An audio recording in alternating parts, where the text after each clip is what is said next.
अस्सलाम वालेकुम दोस्तों, आज हमारे पास है टेक्नो स्पार्क 20 प्रो। बेहतरीन मोबाइल है, बहुत ही ज़बरदस्त लुक है, ज़बरदस्त कैमरा डिपार्टमेंट, प्रोसेसर बहुत अच्छा है। बॉक्स का ओपन करते हैं, देखते हैं लुक कैसी है इस मोबाइल की। तो आउटस्टैंडिंग लुक आपको इस मोबाइल की देखने को मिलेगी। इस मोबाइल का जो कलर है बहुत ही ज़बरदस्त होने वाला है, क्योंकि मैजिक स्क्रीन ग्रीन कलर इस मोबाइल के अंदर आपको देखने को मिलेगा और लुक आउटस्टैंडिंग है।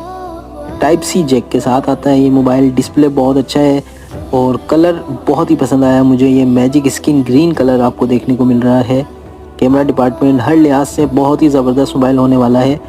मज़ीद इस मोबाइल के अंदर आपको 108 मेगापिक्सल का इस मोबाइल के अंदर आपको कैमरा देखने को मिल रहा है। उसके साथ साथ इस मोबाइल के अंदर आपको 1440p 30 fps पर आप वीडियो बना सकते हैं।